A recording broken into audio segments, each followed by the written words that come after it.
সালামু আলাইকুম। তো সমস্যা ১১ তে কি বলছে যে একটি সামান্তরিকের দুইটি সন্নিহিত বাহু যথাক্রমে a ভেক্টর এবং b ভেক্টর দ্বারা মান ও দিক নির্দেশ করে। এই a ভেক্টর এবং b ভেক্টর দ্বারা কি নির্দেশ করে? মান ও দিক নির্দেশ করলে দেখাও যে সামান্তরিকের ক্ষেত্রফল কি? a ভেক্টর ক্রস b ভেক্টরের কি মান?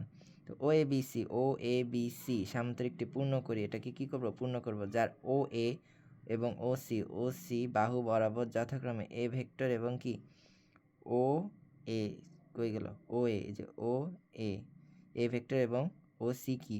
B vector. এর মান ও দিক নির্দেশ করে। এর মান ও কি নির্দেশ করে? দিক নির্দেশ করে। প্রমাণ করতে হবে যে এই আয়তক্ষেত্র OABC এর ক্ষেত্রফল কি? A vector cross B vector এটার কি? মান। পরম মান। আচ্ছা। এখন ধরি যে A ভেক্টর এবং B ভেক্টরের মধ্যবর্তী কোণ কি? থিটা। আচ্ছা, থিটা ধরলাম এবং সি থেকে ও এর উপর সিডি লম্ব আঁকি। আচ্ছা, তো কি বলছে এখানে? এ ভেক্টর এবং বি ভেক্টর মধ্যবর্তী কোণ কি? থিটা এবং সি থেকে ও এর উপর কি লম্ব আঁকছি না? তো সিডি কি? লম্ব আঁকছি, যেটা হচ্ছে এই সামান্তরিকটির উচ্চতা কি?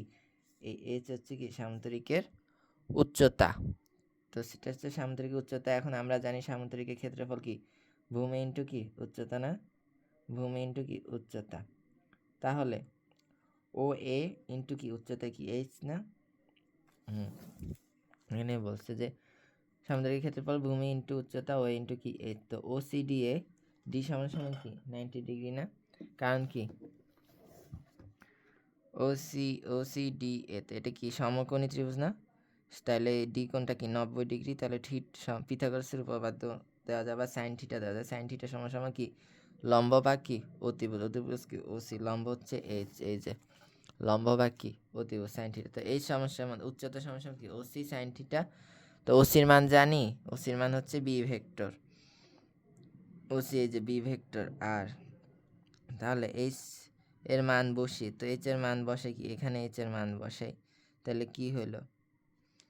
ও এ তো এ দিলাম আর এইচ এর জায়গায় দিলাম কি? OC into sine theta. এই যে ওসি সাইন থিটা, এইচ এর জায়গায় ওসি সাইন থিটা দিলাম। তাহলে ওসিটা কি? বে ভেক্টর না? ওসি এই যে ওসিটা কি? B vector. তাহলে লিখতে পারি। আর ও এ কি? এ ভেক্টর না? তাহলে লিখতে পারি কি?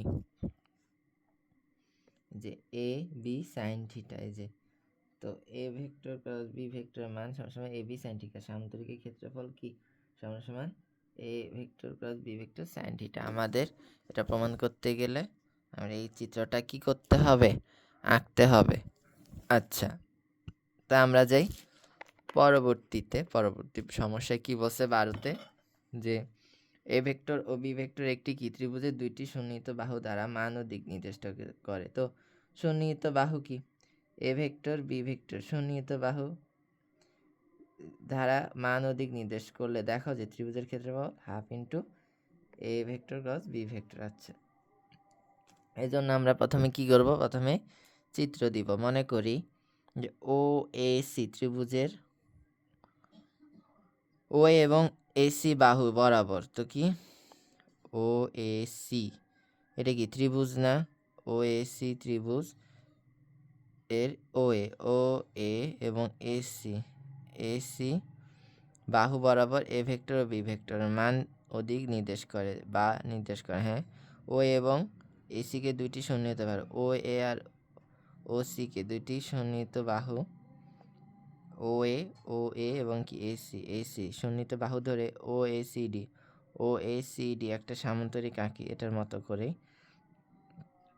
সামান্তরিকটি কি পূর্ণ করলাম। আচ্ছা, ত্রিভুজ ত্রিভুজ ও এসি এবং ত্রিভুজ ও ডিসি দুইটা হয়েছে না? এদিকে একটা ত্রিভুজ আর এদিকে কি আরেকটা ত্রিভুজ। আচ্ছা, দুইটা ত্রিভুজ হলো। তাহলে ও এ সমান সমান ডিসি, ও এ সমান সমান ডিসি, এটার সমান হবে। তাই এটার কি সমান হবে না? এই যে এটাই বলছে এসি সমান ওডি, এসি সমান কি? ওডি এবং ওসি হচ্ছে সাধারণ বাহু, কারণ সামান্তরিকের বিপরীত বাহু পরস্পর কি? সমান। তো এবার ও এসি সর্বসম ও ডিসি না? তাহলে ও এসি প্লাস ও ডিসি সমান সমান সামান্তরিক হবে। এই দুইটা ত্রিভুজ যোগ করলেই তো এই পুরাটা সামান্তরিক হইতেছে। তাহলে আমরা সামান্তরিকের ক্ষেত্রফল কি জানি? A vector cross B vector, এটার মান না সামান্তরিকের ক্ষেত্রফল।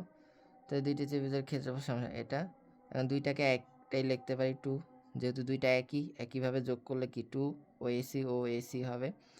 2টা ওই পারে সে পার করে দিলে কি হাফ হয়ে যাবে। ত্রিভুজের ক্ষেত্রফল কি হবে? তাহলে এই ত্রিভুজের ক্ষেত্রফল হবে half into A vector cross B vector, প্রমাণিত।